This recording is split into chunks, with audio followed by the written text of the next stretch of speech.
Ако искаш да направиш първата си онлайн продажба от нещо, което вече знаеш, без начален капитал, без никакви технически умения и без да се показваш пред камера, направих точно това за теб. Казвам с Кирил Аврамов и в момента съм на 17 години от Стара Загора. Ако просто така ме видиш на улицата, няма да си кажеш нищо специално за мен. Първо ще си кажеш обикновено момче, което си ходи на училище, обаче иска нещо различно от живота. Но ако ме беше спрял и ми беше казал преди 3 години, че всъщност ще изградя бизнес от нулата, без начален капитал, без ментор, без никакви умения и без познание дори какво ще прави, нямаше да ти повярвам, наистина. Всъщност, защото аз самия бях в същото положение, в което се намираш ти в момента.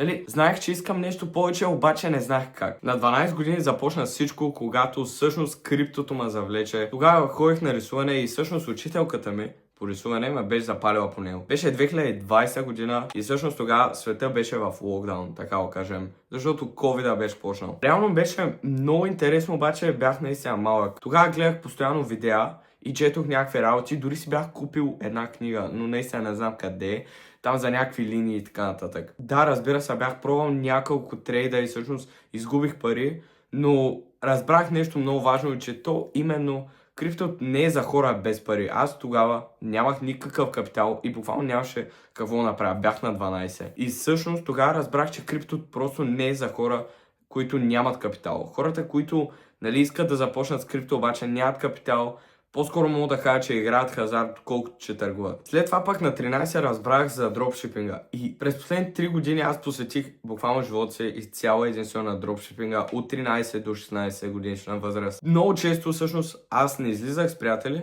просто за да мога да тествам продукти и да анализирам кампании. Да, тогава имах победи, защото наистина тествах прекалено много и бях се вглъбил, но бях изгубил себе си и всъщност тогава, така да кажем, живота ме завъртя. Един ден реших, че трябва да поръчам много стока за моят бранд, който имах. Бях платил на 3000 лева на доставчик, който никога не съм го виждал и всъщност той ме изпали с цялата стока. Стоката никога не дойде, доставчика изчезна и парите изчезнаха.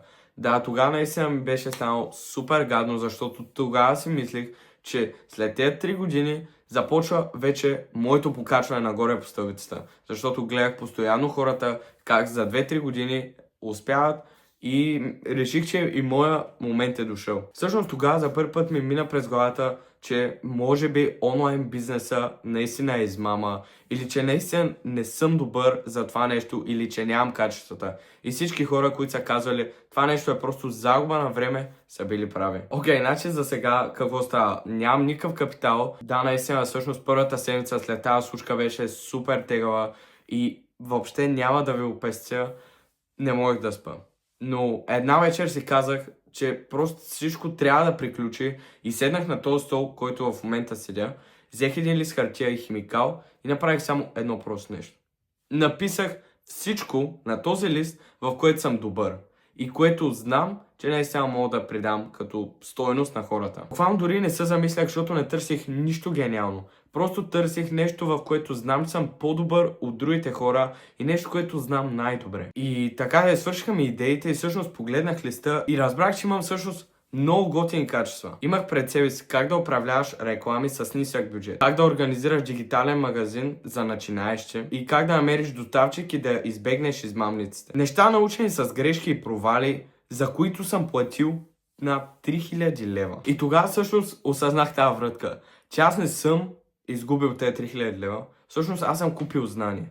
Знание за хората, които го търсят. Хората бяха всъщност платили за него. И то не защото, примерно, аз съм изключителен, а защото всяко знание е ценно за някого, който го няма. Значи, бях с баща ми и шофирахме заедно. Той караше и изведнъж всъщност телефона ми извибрира. И тогава всъщност видях New Order. 30 евро. Окей, да. 30 евро наистина въобще не е животопроменяща сума, но наистина това чувство на първата поръчка е незабравимо. Буквално изтръпнах, разбирате ли? Изтръпнах. И това всъщност не беше нито заплата, не беше нито подарък, не беше нито случайност. Това беше работещата система. И тя просто ми каза, продължи. От тогава до днес тази система се е доказала многократно. Не само за мен, но и за всички хора, с които работя. И всъщност за това съм създал нещо конкретно. И то не е курс, и не е някаква PDF книга, и не е примерно записани видеа. Ами напротив, Това е 3 дни лична работа с мен. Само ти и аз по 60 минути на ден намираме системата, която работи за теб и я изграждаме от нулата. Нека всъщност сега ти кажа какво се случи с част от хората, които работиха с мен. Един от тях, без да работи по 10 часа на ден, без да има технически умения и дори без да се покаже пред камера, ми написа: направих 400 евро за последните 7 дни. Добре ли е? В смисъл, дори не е доволен от резултата, който е направил. Разбираш? Друг ми написа, че и преди е пробвал различни менторски програми и какво ли не, но за първи път има посока и мотивация. А трети написа, че тази програма е градация нагоре и до сега има само позитивни коментари. Аз не обещавам резултати на абсолютно никого. Не съм и магиост. Обещавам обаче конкретния план, конкретната система и някой, който да те държи отговорен. Сега всъщност искам да бъда честен с теб. Ако работиш на заплата, но всъщност искаш нещо повече, без да напускаш работата си, знаеш, че имаш нещо ценно в главата си, което можеш да го продаваш, но не знаеш как. Пробвал си различни YouTube видеа, курсове, безплатни и уебинари, чел си много по тази тема, но всъщност нищо не се е получил. Не искаш нова информация, искаш конкретен резултат. Готов си да отделиш по 60 минути на ден за следващите 3 дни. Виждаш хора онлайн всъщност да печелят от знанието си и си казваш: и аз мога. Уморен си да чакаш правилния момент и искаш всъщност някой конкретно да ти погледне ситуацията, а не да ти дава празни и общи съвети. А всъщност това не е за теб, ако търсиш някаква бърза схема за пари или начин да забогатееш за 24 часа, да не вложиш никакъв труд и само да искаш да получаваш, или вече примерно имаш работеща система и нямаш нужда от помощ. Ако се разпознаваш в първата група, изгледай цялото видео, защото имам нещо конкретно за теб. Нека бъда директен с теб. Ако си пробвал курсове и не се е получило, не е твоя вина. Ако си гледал YouTube видеа с часове и различни туториали, не е твоя вина.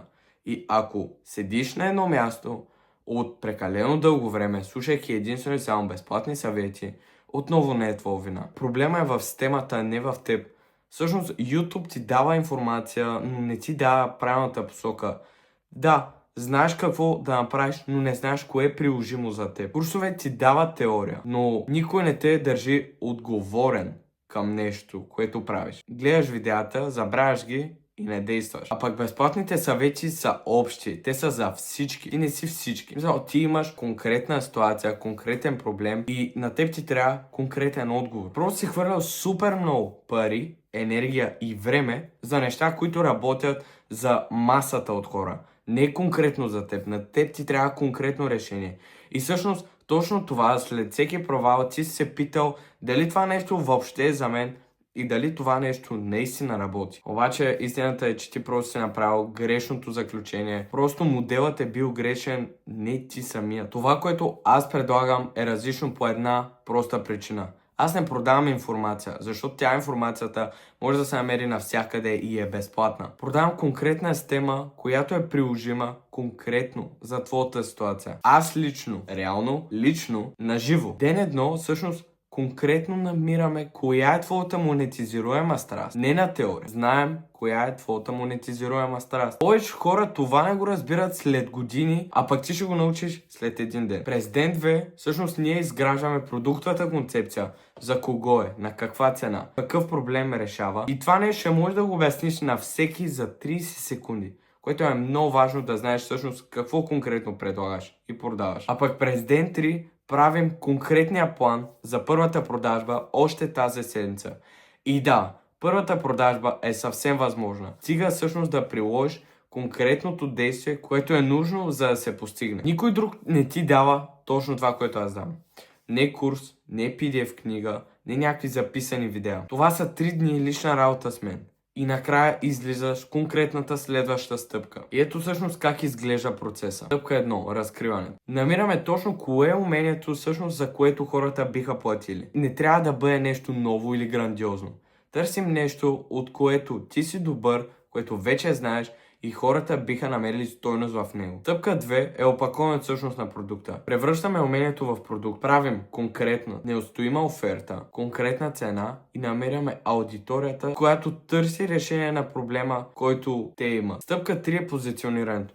Намираме кой всъщност има проблема, на който ти имаш решението. Ние не продаваме на всеки, а продаваме на конкретни хора с конкретен проблем. Стъпка 4 всъщност е най-сладката и именно първата продажба. Правим план за точните действия, които трябва да се направят. Не теоретично, реален ход с реален резултат. И до момента на тази точка имаш две опции. Може да продължиш да гледаш сам YouTube видеята, да слушаш безплатните съвети и да чакаш нещата сами да се наредят. Или пък можеш да направиш едно конкретно действие още сега. По това видео всъщност има един бутон. Цената е 24,95 евро. Или по-малко от вечерята ти навън. Натисни го, запиши се и направо да започваме. И нещо, което ти гарантирам. Всъщност, ако след тези 3 дни кажеш, че това нещо не е добавило никаква стойност, не си научил нищо ново или въобще не ти е харесала работа с мен, аз връщам парите без въпроси и без никакви обяснения. Единственото нещо, което рискуваш е всъщност да намериш правилната посока.